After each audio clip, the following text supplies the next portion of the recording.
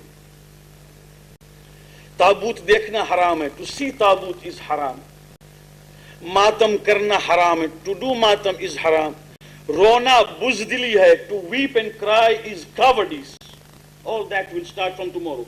You will hear in all those papers which are published in Urdu and English. My question is only as simple as this. Why? Why? Ordinarily a person, if he is seen outside, when we always come in there at the entrance, if we are seen laughing, nobody will ask you why you are laughing. I mean, you have every legitimate reason for being happy and pleased somebody, friends and all that. But if someone, mu'min, God forbid, standing there is crying, everyone will feel duty bound to ask him, why is he crying? Is it not so? It is but a human empathy that you must ask a person who weeps as to why does he weep. Perhaps you can help him. But this is the only ummah, part of ummah, the Shia Ithnashid, who weep, and people, rather than express sympathy, criticize them. Why? Have you ever thought over this? In order to minimize the impact and effect of Azadari, now a new approach has been evolved, where we are told, and our youngsters are told, and our ladies and gents, all of them are being bombarded with this propaganda, that Baba, this was only a political battle. Imam Hussein and Yazid were two princes of different clans. One was from Bani Umayyah, another from Banu Hashim, the core kingdom, each one. One was killed, the other triumphed, and therefore why are you weeping? It has started already. It's given a political connotation. What they have forgotten is, and this I am telling as a message to my young people, which will continue inshallah in various forms in the nights to come. This is only an introductory speech, that Kunu ma'as sadiqeen is the order, and our duty is to be with the truthful, with sadiqeen. We are weeping, we are commemorating, we will beat our chests in agony only because the world did not allow Sadiqeen to prevail. This is the meaning of it. Understand this. Because an Imam, according to us, is divinely appointed, not elected. That Imam has got to be ma'soom, that means he commits no sins. That Imam has got to be a defender of faith and defender of truth. And because Sayyid al-Shuhada came out to defend the truth, and in defense of the truth, so that this ayah may work till the day of judgment, Kunu ma'as sadiqeen is an exclamation of Quran. From the day it was revealed till the day the world ends, Sayyid al-Shuhada gave his life for them. And we will commemorate, because the world, with its cruelty and atrocity and brutality, did not understand the message and killed him, martyred him, slayed him. Every drop of tear that will flow from my eye during these days is a witness to that atrocity which was committed against the truth. This is what they don't understand, they do. Imam Ghazali, that is Ahlul Sunnah wal Jama'ah, in his book Ihya Ulum ad-Din, famous book, writes, it is haram for any zakir to sit on mimbar and relate the story and tragedy of Karbala. Haram, he says. Why? لأنه يجر إلى ذم الصحابة, because then it will gradually drive him to condemn the Sahaba, because he knows who are the responsible stalwarts, and gradually history will ask who did it, and it is interconnected, interlinked, going very far beyond Karbala. And therefore he says, do not remember Hussein ibn Ali and do not remember his tragedy. He writes in his book. We don't know that this is an asset that we have, in the name of Sayyid al-Shuhada, when we meet and when we will weep, and then we will wail, because Fatima Zahra expects us to wail. That means to see that the cry and the weep is loud enough that the world may listen to it and say, why are these people crying? And then ask, and we relate to them why. It was not that throne, it was not the chair, it was not the seat of authority which Yazid occupied. It is actually the seat of truthfulness, which was challenged, for which Sayyid Shuhada came. And I have said this, and I say this again, and listen to me, my sisters and my brothers, listen to this, that you may cry sometimes out of happiness. Sometimes we cry out of happiness, joy. A child is born in the family after long years. Parents weep. They don't weep out of grief. They say, Alhamdulillah, we didn't have any issue with any child. Allah has given us sometimes. And when somebody hears that he has won the lottery, easy money, either he gets mad or he starts weeping. And sometimes we weep out of grief, deaths. Sometimes we weep out of joy, sometimes we weep out of grief. But do we know that there is another weeping also? The example of which has been given in Quran and Majid, and you will not find this example in any other scripture. It is something unique which Quran has mentioned. Weeping. When the king of Ethiopia heard about our prophet, he sent the delegation who Muhammad was. After Ja'far Tayyar had come, after every other episode had taken place, Najashi or Negus of Ethiopia sent a delegation. Delegation comprising of whom? Comprising of padris, fathers. When they came to Makkah, just next to Kaaba, outside the Masjid al-Haram, they met our Prophet sallallahu alaihi wasallam. Someone introduced and said, here is Muhammad. They came nearer to him and said, are you the one who professes to be the Prophet? The Prophet said, yes. Can we listen or hear to what you have to say? And the Prophet started reciting ayahs of Quran. Just as he recited ayah of Quran, because these people were Arabic-speaking people. Ethiopia spoke Arabic in those days. They listened. You look at the history and the commentaries and tafsir, you'll find that they bowed down their head, closed their eyes, and they started listening. And as the Prophet recited ayah after ayah, one after the other, they started weeping. Tears actually flowed down their cheek. Quran says, وَإِذَا سَمِعُوا مَا أُنزِلَ إِلَى الرَّسُولِ تَرَى أَعْيُنَهُمْ تَفِيضُ مِنَ الدَّمْعِ مِمَّا عَرَفُوا مِنَ الْحَقِّ.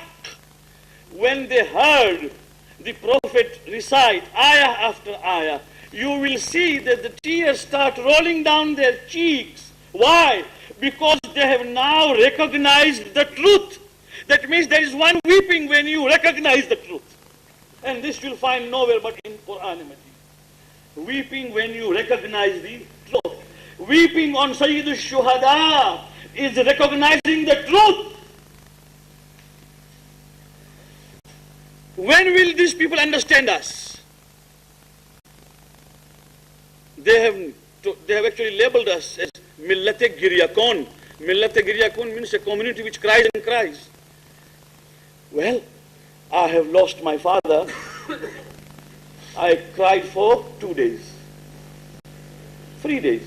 And I said, Rahimahullah, Allah may have mercy on him. Even today, I remember him, I say Fatiha. But I do not weep. But weeping and constant weeping and wailing in the name of Imam Hussein alayhi salam continues over the centuries, after one after the other. Why? Because in every Muharram, in fact every time, when Hussein ibn Ali is mentioned, immediately the story of the truth comes before us. And this is Karbala. From today onwards, we will go on selecting one shaheed after the other, one martyr after the other, till we reach the day of Ashura, to recount the whole episode, although everything occurred on Ashura. It is for this reason that I'm finishing it now. On the day of Ashura, after having buried Ali Asghar alayhi salam, that means when all the martyrs had already been slain, Abbas is not there now, and nor is Ali Akbar, and Ali Asghar has already been buried. Sayyid al-Shuhada Imam Hussain alayhi salam stood alone and he recited this ayah, very pertinent ayah. He says, Bismillahir Rahmanir Rahim. Somebody may ask why Imam Hussain is reciting Quran at this particular stage. It calls for some thinking and pondering. A man at that particular stage would only start crying and wailing and weeping and being sad over the bereavement that he has suffered. But he recites this ayah. The ayah is from Surah Al-Ahzab. He says, Bismillahir Rahmanir Rahim. Allahu Akbar. Min al-mu'minina rijalun sadaqu ma ahadullah alayh. فَمِنْهُمْ مَنْ قَضَى نَحْبَهُ وَمِنْهُمْ مَنْ يَنْتَظِرُ وَمَا بَدَّلُوا تَبْدِيلًا. This is an ayah which he recited. What does that mean? And there are men among the believers. وَمِنَ الْمُؤْمِنِينَ رِجَالٌ.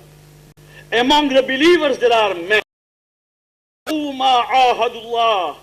They have confirmed and stood steadfast upon the covenant they have given to God.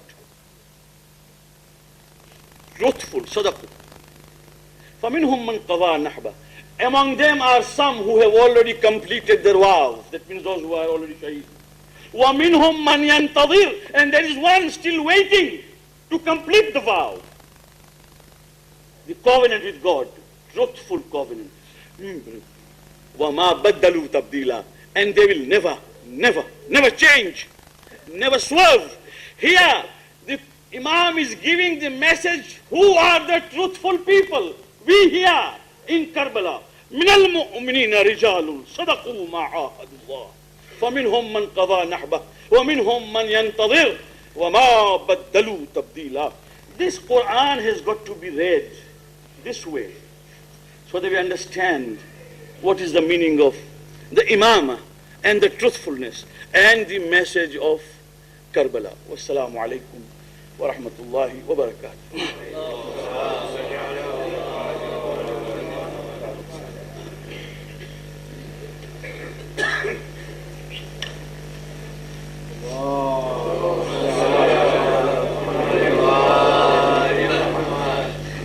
خداوند کریم قرآن مجید میں ارشاد فرماتا ہے وَفَوْقَ كُلِّ ذِي عِلْمٍ عَلِيمٍ.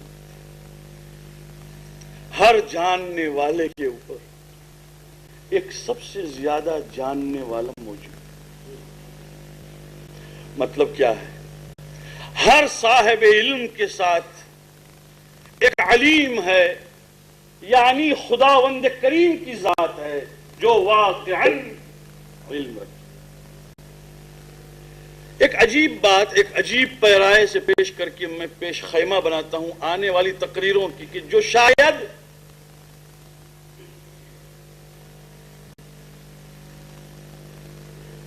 ہمارے دماغوں کے لیے ایک چیلنج ہو، مگر جو بھی کہوں گا انشاءاللہ تعالی بشرط زندگی کہوں گا کہ اگر دل میں اتاری جائے تو قوم میں ایک انقلاب پیدا، اور وہ انقلاب سید الشہداء کے نام پر ہو. جب عاشورہ ہو جائے اس وقت اتنی بیداری اور اتنی اویکننگ قوم کے اندر ہونا ضروری ہے. اگرچہ بہت میٹھی میٹھی باتیں نہیں ہوں گی، کچھ تلخ تلخ اور کڑوی کڑوی باتیں، مگر کیا کیا جائے؟ پھر محرم کہاں اور ہم کہاں؟ مگر آج اس کا پیش خیمہ پروردگار فرماتا ہے وہ فوق کل ذی علم علیم، ہر جاننے والے کے اوپر ایک جاننے والا موجود ہے، سب سے بہتر جاننے والا۔ اب ہم کیا جانتے ہیں؟ عربی میں ایک مقولہ ہے، ایک پروورب ہے، بلکہ حقیقت ہے، اس میں یہ ہے کہ وَتُعْرَفُ الْأَشْيَاءُ بِأَوْدَادِهَا، چیزوں کو پہچانتا ہے انسان ایک دوسرے کی ضد اور کانٹرڈکشن اور اپوزٹ ٹرمز کو معلوم کرنے کے بعد، اس کے سوا کوئی علم ممکن نہیں۔ مثلا اندھیرے کو پہچانا اجالا دیکھ کر، ٹھنڈی شے کی ٹھنڈک کو پہچانا گرمی سمجھ کر، سختی کو پہچانا نرمی جان کر، اونچائی سمجھی گہرائی کو دیکھ کر، ایک موٹے کو موٹا سمجھا کسی پتلے کو دیکھ کر، ایک بوڑھے کو بوڑھا سمجھا کسی جوان کو دیکھ کر۔ انسان اس کے سوا پہچانتا نہیں۔ آپ دیکھیں گے سب بلکہ سائنٹیفک انالیسز میں ایک پروسیس ہے جس کا نام ہے پروسیس آف ایلیمینیشن، یہ نہیں ہے تو یہ نہیں ہے، یہ نہیں ہے، جب جا کے کیا ہے معلوم ہو، نہیں نہیں کہتے کہتے آگے بڑھتا ہے انسان، ہے کہ نہیں؟ اس کے بغیر سوکریٹس مانتا تھا کہ اس دنیا میں ایک کانسٹنٹ میوزک ہے، میوزک وہ نہیں ہے گانے بجانے والے، کانسٹنٹ میوزک سے مراد ہیونلی باڈیز جو چلتی ہیں، یعنی اپنے اپنے آربٹ میں، جو دنیا کے سارے آربٹس میں جو یہ یونیورس میں چل رہے ہیں، آفتاب، ستارے، سیارے، چاند وغیرہ، ان کی موومنٹ کی ایک آواز ہے، ان کی موومنٹ کی ایک آواز ہے، اور یہ پوری آواز کانسٹنٹ ہے۔ چونکہ کانسٹنٹ ہے اس لیے سنائی نہیں دیتی۔ کمال ہے، اب یہ کیسے میں سمجھاؤں، میں خود نہیں سمجھ سکتا تھا، مگر مجھے ہندوستان کے کسی ولیج میں یہ بات سمجھ میں آئی جب میں گیا ایک جگہ پہ جس کا نام ہے مندرا۔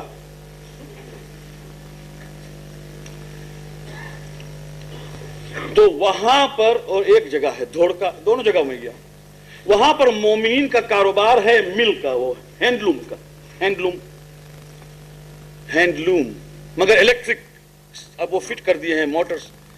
تو ساری رات اور سارا دن پوری بستی میں کھٹ کھٹ کھٹ کھٹ کھٹ آواز آتی ہے، وہ مشین چل رہے ہیں بھائی، اور چلانا ضروری ہے اس لیے کہ پروڈکشن کم ہو جائے تو پھر کہاں سے بیچارے کھائیں پیئیں۔ تو اب وہ لومز میں، ہینڈ لومز میں کپڑا بن رہا ہے، اور ساری رات اور سارا دن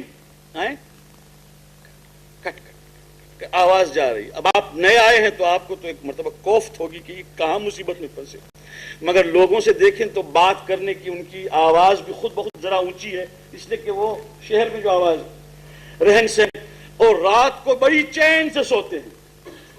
آپ کو ایک دن نیند نہیں آئی وہ تو بڑی چین، مگر جس رات کو الیکٹرک فیل ہو جائے، الیکٹریسٹی فیل ہو جائے، اور مشین سمجھ لیجئے کہ رات کے اندھیرے میں نصف شب، مڈ نائٹ کے بعد جا کے مشین بند ہو جائے الیکٹرک فیلئر، تو جتنی بستی کے لوگ ہیں سب جاگ اٹھتے ہیں۔ یعنی دنیا گڑبڑ آواز سن کر جاگتی ہے، یہ خاموشی سن کر جاگتے ہیں۔ کیوں؟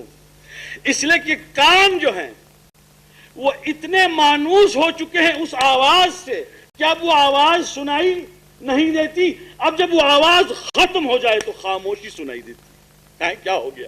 اب پوری بستی جاگ اٹھی، کیا ہو گیا؟ جگانے کی ضرورت نہیں، سمجھ جاتے ہیں کہ بند ہے، اس لیے کہ جو آواز ہے وہ مسلسل ہے۔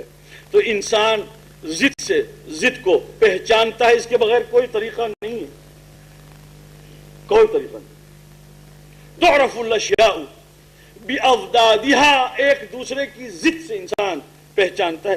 اتنی لیمیٹڈ انسان کی نالج ہے اور انسان کا علم ہے، مگر کیا کہنا اس کا ترہ اور کیا کہنا اس کا گمنڈ، اور کیا کہنا فخر کہ ادھر تھوڑی سی بات معلوم ہوئی اور ادھر ہم چومن دیگری نہیں، مجھ جیسا کوئی دوسرا.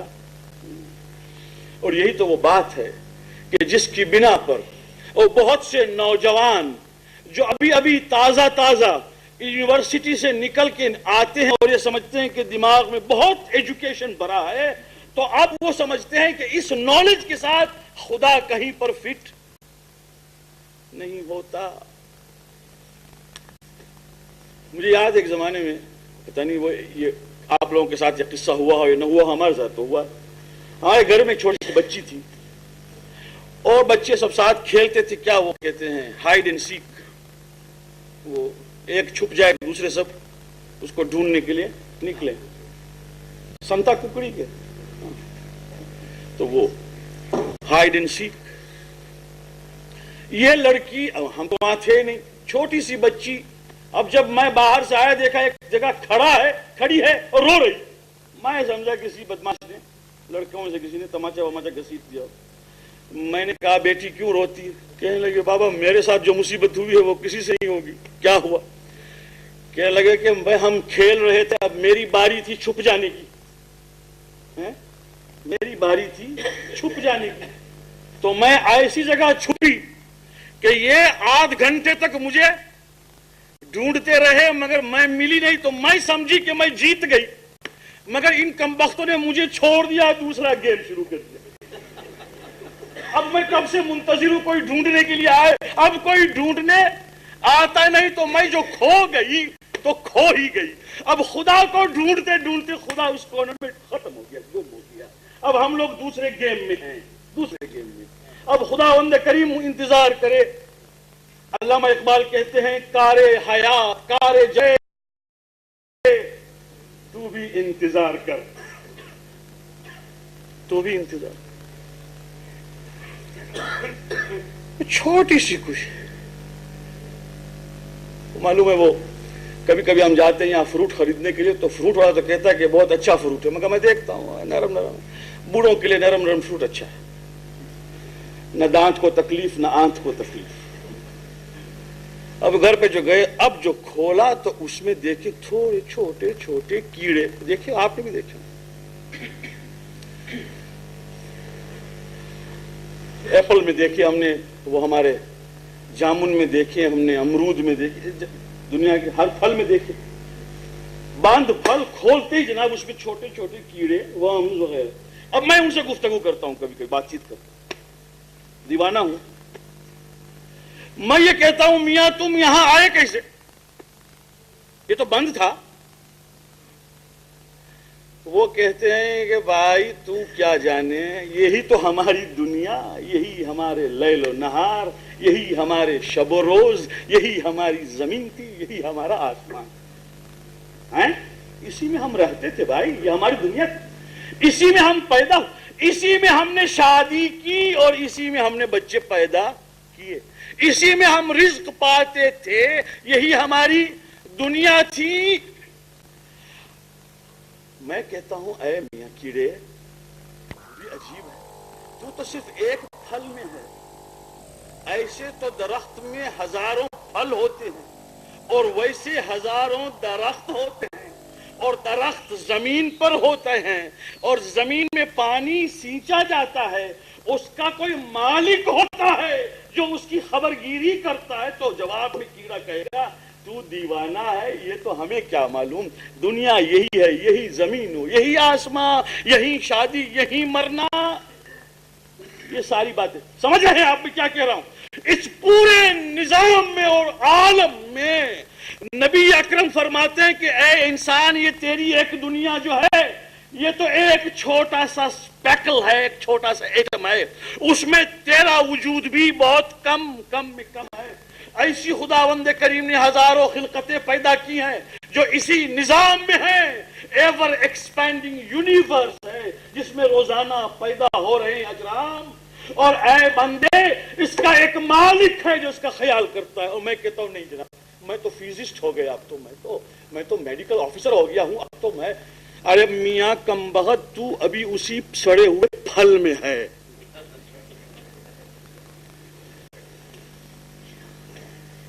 ہیں ستاروں کے آگے جہاں اور بھی ہے، ستاروں کے آگے جہاں اور بھی ہے.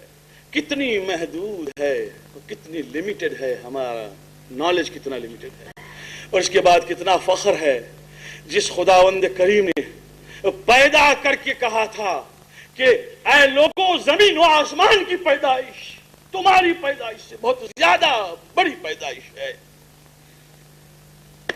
اور قرآن میں ہے، خدا فرماتا ہے کہ ہم ہر دم، ہر لحظہ اس یونیورس کو وسعت دے رہے ہیں. وَإِنَّا لَهُ لَمُوسِعُونَ، ہم اس کو وسعت دیتے جا رہے ہیں. ہر لمحہ یونیورس ایکسپانڈ ہوتا جا رہا ہے، ہم اپنی خلقت بڑھاتے جا رہے ہیں. اور تم یہ سمجھتے ہو کہ تم نے علم میں گھیر لیا.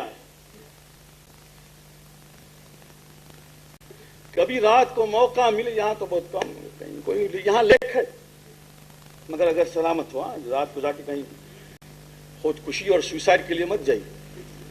مگر کبھی اگر موقع ملے تو ایک چھوٹا سا ٹارچ لے کے جائیے. وہ ٹارچ کے جس کو پھراتے پھراتے فوکس بھی پھرتا ہو، لے جائیے. رات کا اندھیرا بالکل تاریکی ہو، جائیے وہاں پر کھڑے ہوئیے اکیلے. اگر آپ کو ڈر ہوتا تو میں ساتھ چلوں گا، مگر اور وہ سرفیس جو پانی کا جو بالکل پیسفل ہے، جس میں کوئی ریپل نہیں ہے، اس کے سامنے کھڑے ہوئی اور ٹارچ کو آن کیجیے. اور اس کے بعد اس کو پھرائیے فوکس کے واسطے. تو جوں جوں پھراتے جائیں گے آپ، لائٹ کا دائرہ اور سرکمفرنس بڑا ہوتا جائے گا یا نہیں؟ اس کو یوں پھرائیے تو چھوٹا ہوتا جائے گا، یہاں تک کہ ایک نقطے پر آئے. مگر یوں پھراتے جائیے اس کو تو اب دائرہ بڑھتے بڑھتے بڑھتے بہت جتنا ہو سکے گا بڑا ہو جائے گا یا نہیں ہوگا؟ ہوگا. مگر اب میرا پوائنٹ یہ ہے کہ جتنا سرکمفرنس میں بڑھ گیا یہ دائرہ، اتنا ہی ڈارکنیس کے ساتھ اس کا کانٹیکٹ بڑھ گیا کہ نہیں بڑھا؟ یہ میرا سوال ہے. ذرا غور سے سمجھیے، میں بہت گہری بات کی. جتنا سرکمفرنس کم ہوگا، ڈارکنیس کے ساتھ اس کا کانٹیکٹ کم ہوگا، اور جتنا سرکمفرنس بڑھے گا، ڈارکنیس کے ساتھ اس کا کانٹیکٹ بڑھ جائے گا. جتنا علم بڑھتا ہے جہالت کا اعتراف بڑھتا ہے، جتنا علم کم ہوتا ہے جہالت کا اعتراف نہیں ہوتا. لوگ گمنڈ کرتے ہیں. علی بن ابی طالب فرماتے ہیں نہج البلاغہ میں کہ ازل میں دنیا پیدا ہوئی اس سے پہلے جب اللہ نے اعلان کیا کہ کون ہے جو اپنی جہالت کا اعتراف کرے، تو ہم نے نور آل محمد نے سب سے پہلے کہا یا اللہ تیرے علم کے سامنے ہم بالکل جاہل.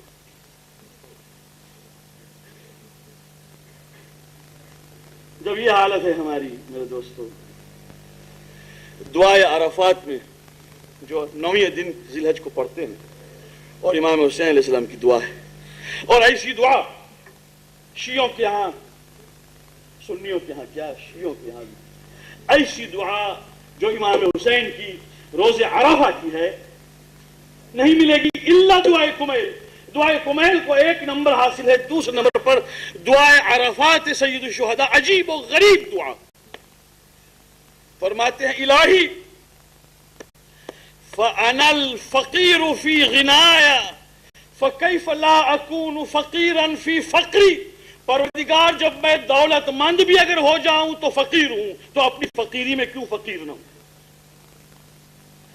وَإِلَٰهِ أَنَا جَهُولٌ فِي عِلْمِي فَكَيْفَ لَا أَكُونَ جَاهِلًا فِي جَهْلِي. پروردگار بہت کچھ جاننے کے بعد تیرے سامنے میں بالکل جاہل ہوں، تو اپنی جہالت میں تو بالکل جاہل ہوں. کیا فرماتے سید الشہداء جو ہم ہمیشہ نویں کو پڑھتے ہیں؟ ایسی حالت میں کتنا غرور ہے مجھے اور کتنا گمنڈ ہے مجھے کہ میں سب کچھ جانتا ہوں اور خدا کہاں ہے. دوستو مجھے کچھ کہنے کی ضرورت نہیں. اگر یہاں پر میں 10 پاؤنڈ چندے کے لیے اپیل کروں تو 10 آدمی پوچھیں گے بھائی چندہ تو لے جائیے مگر کس کے واسطے چاہیے؟ سیدھی سی بات کہیں گے نہیں، پیسے کی قربانی مانتا ہوں، جان کی نہیں. اگر میں اتنا ہی کہہ دوں کہ بھائی 10 پاؤنڈ دیجیے، آپ کہیں گے کاہے کے لیے چاہیے، اور مجھ پر واجب ہے کہ میں بتاؤں کہ کاہے کے لیے چاہیے۔ اگر میں کہہ دوں ایک سوشل ہال باندھنا ہے تو کیا کہیں گے آپ؟ کہیں گے مولانا وہ سوشل ہال کے لیے جائیے باہر، وہاں رگبی کلب میں فنڈ کیجیے، یہاں اگر کرنا ہے تو امام باڑے کے لیے بولیے، مدرسے کے لیے بولیے، مولانا کے لیے کہیے تو ہم دیں گے 10 پاؤنڈ پیسوں۔ مطلب کیا ہے؟ مطلب یہ ہے کہ اپنی کنوکشن اور اپنے پرسویژن کے خلاف آدمی دولت کی مختصر قربانی دینا راضی نہیں ہے، دینے پر ہے نہیں ہے، 1 پاؤنڈ بھی نہیں دے گا۔ اور سید الشہداء نے اپنی جان کے ساتھ اپنے عزیزوں کی قربانی دی اور کوئی مقصد نہیں تھا۔ اسی لیے میں کہتا ہوں کہ خداوند کریم کے وجود اور ایگزسٹنس اور اسلام کی حقانیت کی سب سے بڑی دلیل مظلوم کربلا کا خون ناحق ہے، اس سے بڑھ کر کچھ نہیں۔ میں پیسوں کی قربانی دینے پر راضی نہیں، اور حیدر حسین اپنے بچوں کو نثار کر رہے ہیں، اپنے آپ کو نثار کر رہے ہیں، اپنی زندگی دے رہے ہیں، اور دنیا پوچھتی ہے کاہے کے لیے روتے ہو؟ اس لیے تو روتے ہیں کہ واللہ اگر یہ خون معصوم نہ بہا ہوتا کربلا میں تو آج مازنے پر اشہد ان لا الہ الا اللہ و اشہد ان محمد رسول اللہ کی آواز نہ ہوتی۔ میں ثابت کر دیتا ہوں، دیکھیے ظلم تو بعد میں بھی کربلا کے ہوا ہے، لوگ پوچھتے ہیں، اس لیے میں ایک بات کو صاف کرنا چاہتا ہوں۔ بنی امیہ نے بہت سو کو مارا کربلا کے بعد بھی، بہت سو پر ظلم کیا کربلا کے بعد، اماموں کو زہر دیا کربلا کے بعد۔ لوگ کہتے ہیں کہ آپ کہتے ہیں کہ پھر کچھ نہ ہوا، یہ سب کچھ تو ہوا۔ میں کہتا ہوں جو نہ ہوا وہ تم سمجھے نہیں، کیا نہ ہوا؟ ظلم تو آج تک ہو رہا، کیا آج ظلم نہیں ہے؟ جب زیارت وارث پڑھتا ہے کوئی مومن تو میں تڑپ اٹھتا ہوں، کیوں؟ آج اس لیے کہ مظلوم کربلا کی قبر کو توڑ دیا ہے میرے دوستو۔ آج جب کوئی مومن یہاں لندن میں یا کہیں بھی زیارت وارث پڑھتا ہے تو تڑپ اٹھتا ہوں کہ کیا حالت ہے مظلوم کربلا کی، کہ آج حرم منہدم ہے، حبیب ابن مظاہر کی قبر کا نشان نہیں ہے۔ ہم جب داخل ہوتے تھے تو پہلے حبیب ابن مظاہر کے یہاں جاتے تھے، ان کی قبر نہیں، حر اور حبیب دونوں کی قبر کو توڑ دیا۔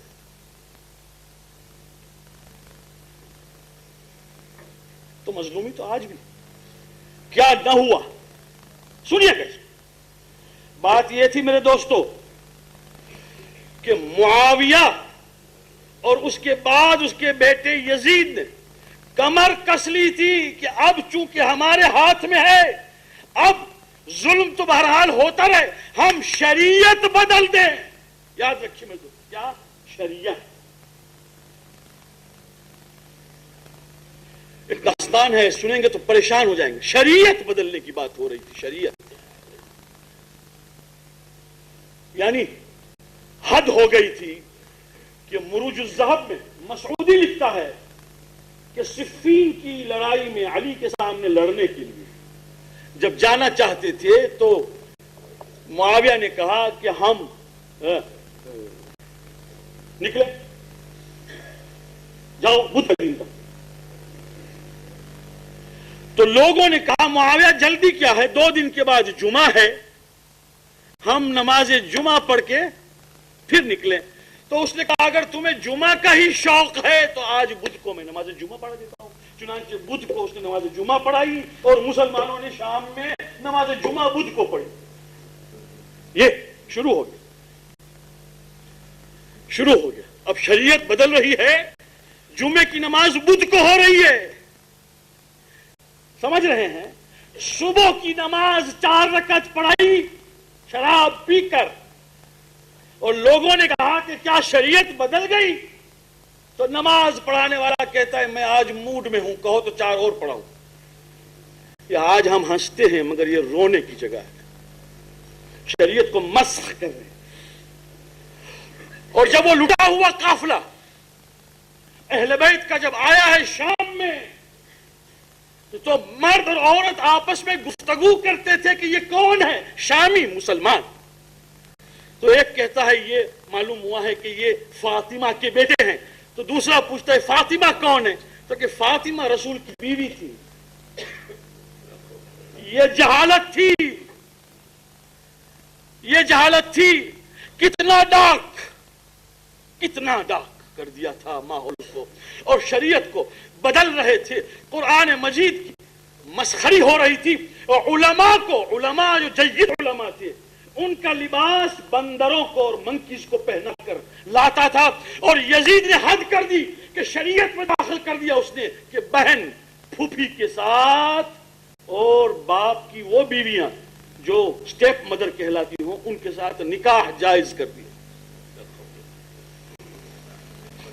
شریعت بدل رہی تھی میرے دوستو. حسین ابن علی کی قربانی کے بعد مظالم اور ظلم تو ہوتے رہے اور ہوتے رہیں گے. شریعت کے اوپر ایک مہر لگ گئی. اب کسی کی ہمت نہ پڑی کہ شریعت بدلتا. یہ بات ہے جس کو لوگ سمجھتے نہیں کہ اب جو بھی بادشاہ آیا ادھر شریعت کی بات آئی. ایک مرتبہ اپنے لگام کو کھینچا، کہا پھر حسین آ جائے گا دوسرا اور پھر کربلا ہو جائے گا. میں یزید کی طرح بدنام نہیں ہونا چاہتا. اسی واسطے شریعت کے اوپر پہرا ڈال دیا مظلوم کربلا نے قیامت تک کے لیے. یہ خدمت.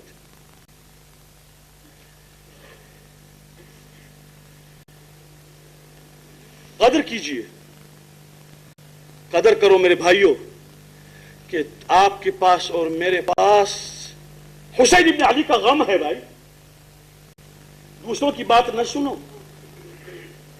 وہ حاسد ہیں،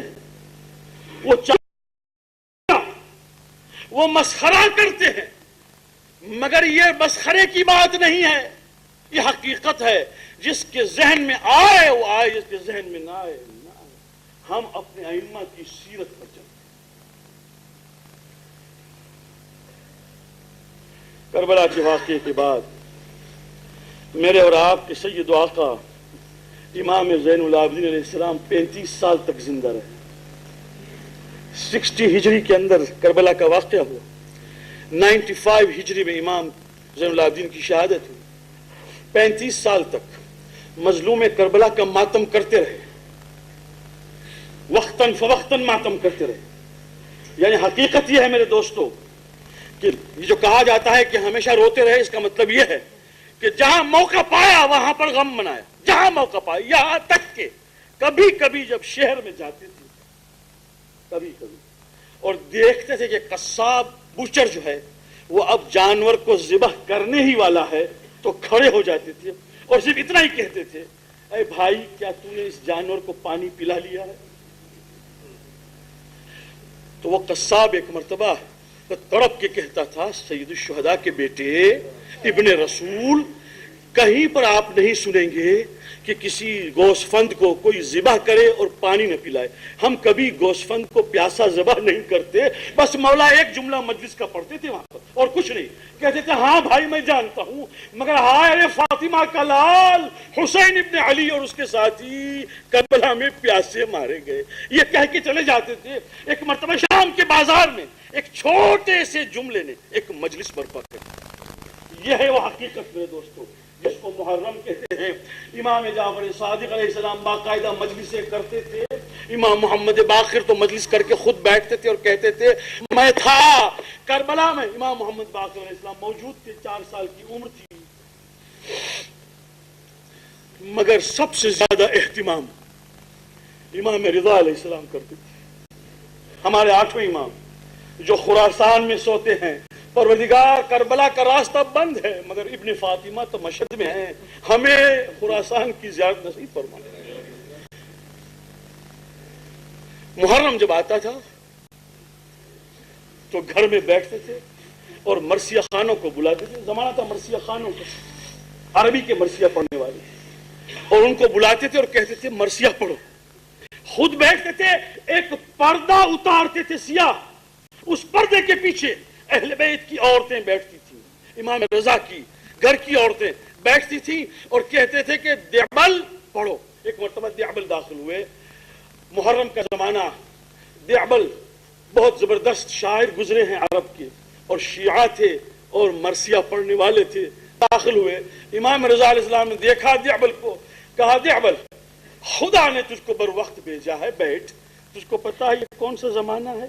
یہ حسین ابن علی کی شہادت کا زمانہ ہے، یہ محرم کا زمانہ ہے، یہ غم کا زمانہ ہے، کیا تو نے کوئی مرثیہ نیا تازہ کہا ہے اس سال؟ اس نے کہا مولا ہاں، اب کی مرتبہ میں نے ایک نیا مرثیہ کہا بیٹھ۔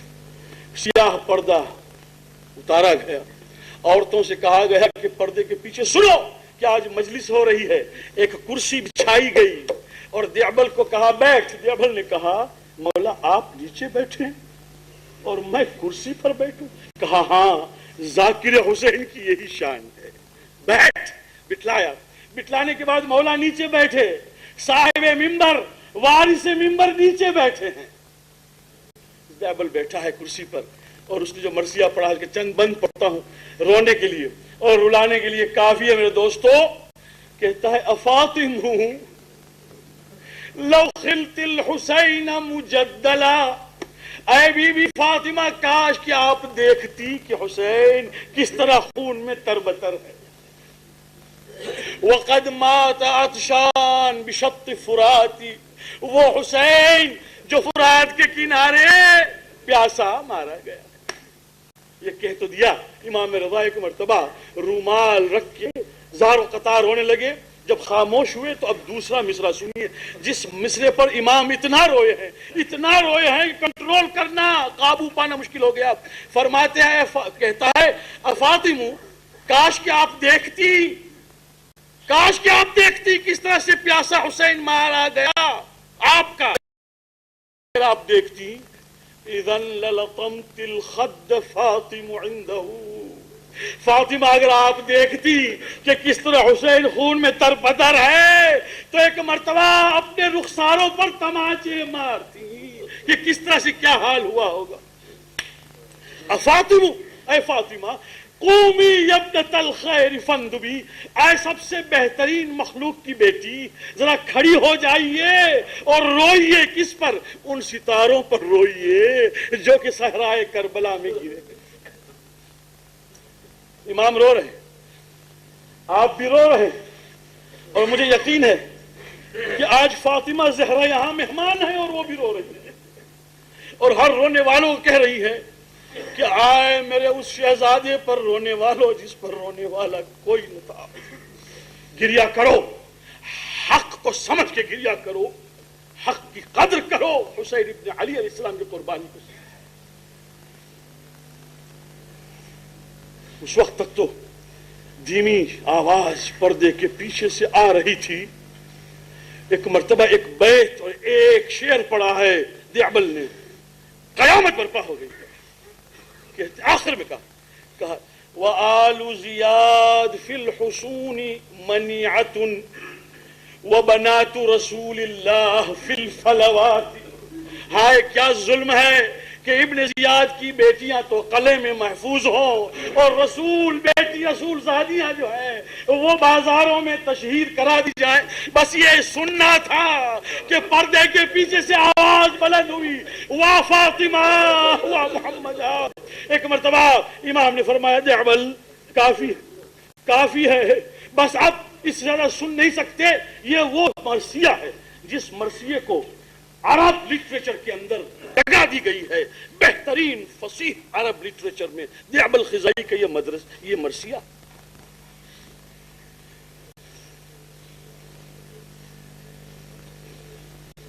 ہم اور آپ یہاں مہمان۔ میر انیس علیہ الرحمن نے کیا بات، میر انیس فرماتے، میر انیس ایک شاعر مرثیہ گو بادشاہ سخن، فرماتے ان میں جو مسن ہیں وہ پیمبر کے ہیں مہمان، جو بوڑھے ہیں ان میں جو مسن ہیں وہ پیمبر کے ہیں کہ مہمان، اور جو متوسط ہیں وہ حیدر کے ہیں مہمان، جو تازہ جواں ہیں علی اکبر کے ہیں مہمان، اور شیعوں کے پسر سارے علی اصغر کے ہیں مہمان۔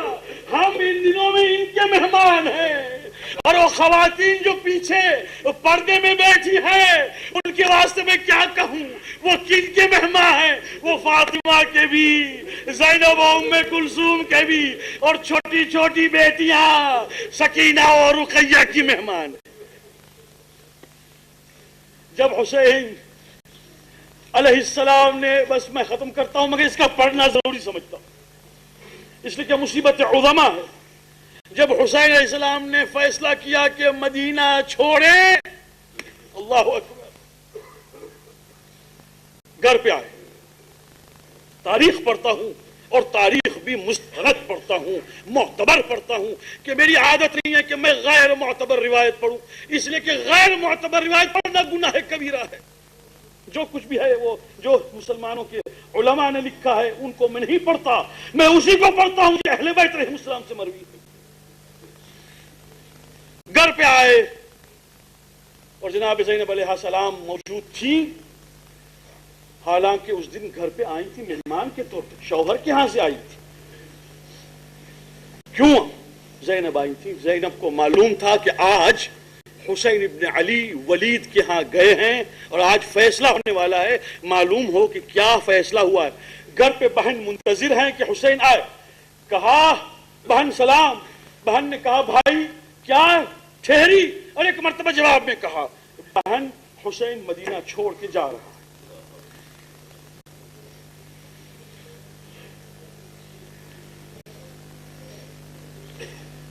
بس یہ سنا، کھڑی ہوئی، کہا بھیا کب سفر ہے؟ کہا کل۔ کہا بھیا بس ایک رات ہے، میں جاتی ہوں، اپنے شوہر سے اجازت لے کر آؤں۔ عبداللہ ابن جعفر کے پاس گئیں، عبداللہ ابن جعفر شوہر ہیں ان کے، کہا شوہر سے بھائی حسین جا رہے ہیں، عازم عراق ہیں، کوفہ جا رہے ہیں، آپ اجازت دیں تو میں جاؤں۔ عبداللہ ابن جعفر نے کہا زینب اگر بیمار نہ ہوتا تو میں بھی چلتا، میری نیابت میں یہ دو بچے ساتھ لے کے جا۔ اور نے محمد کو ساتھ دیا ہے، بہن کو بھائی کا ساتھ دینا ضروری، جا زینب۔ اور زینب آئیں۔ بس اہل تاریخ لکھتے ہیں، اہل مقاتل، کہ جب صبح ہوئی تو مولا ایک مرتبہ ایک جگہ پہ کرسی پر بیٹھ گئے، جوانان بنی ہاشم ایک مرتبہ کام پہ لگ گئے، سواریاں لگی، اور اب ایک ایک بچہ اور ایک ایک خاتون مخدرات عصمت و طہارت فاطمہ زہرا کے خانوادے کی ایک ایک جو ہے وہ سوار ہو رہی ہیں۔ کیوں؟ اس لیے کہ اب یہ قافلہ مدینے سے باہر جانے والا ہے۔ تاریخ میں یہ ہے کہ جب ام لیلہ آئی ہیں، علی اکبر نے ہاتھ پکڑا ماں کا۔ جب ام کلثوم آئی ہیں تو عباس بڑے بھائی بہن کا ہاتھ پکڑ کے بٹھلائیں۔ جب ام فروہ آئی ہیں تو قاسم بڑھے اور ماں کو بٹھلایا ہے۔ اس طرح سے ہر ایک کو ایک ایک خاتون کو سوار کرتے گئے جوانان بنی ہاشم۔ حسین بیٹھے ہیں دیکھ رہے ہیں، ایک مرتبہ پردہ جو اٹھا تو کسی نے اعلان کیا اور زینب آ رہی ہیں۔ حسین ایک مرتبہ اٹھے، کہا لوگوں ہٹ جاؤ یہاں سے، اپنی اپنی آنکھوں کو نیچی رکھے رہو کہ فاطمہ کی وہ بیٹی آ رہی ہیں جو ثانی زہرا ہیں۔ میر انیس یہاں پر کہتے ہیں آپ پہنچی، ذرا اردو کے اوپر غور کیجئے گا، آنکھوں سے آنسو نکل آئیں گے۔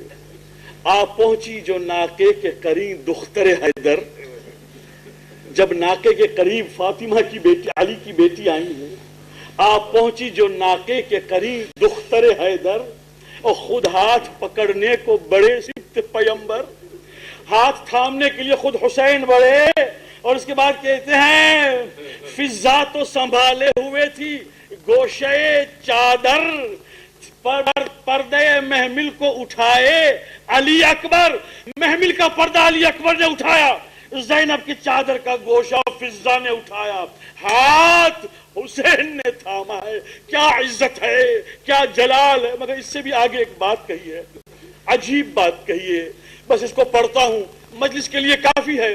میر انیس کہتے ہیں فرزند کمر بستہ چپو راست کھڑے تھے، اور نو محمد جو ہے وہ ادب سے ادھر داہنے اور بائیں کھڑے تھے، اور نعلین اٹھا لینے کو عباس کھڑے تھے، اور زینب کی جوتیوں کو عباس نے سنبھالا اور کہا اے ثانی زہرا آپ کو میں بٹھاؤں۔ بس دوستوں میں نے ختم کیا، آج یہ سواری ہے، ان قریب وہ سواری آئے گی جب زینب ادھر دیکھیں گی ادھر دیکھیں گی اور کہیں گی علی اکبر۔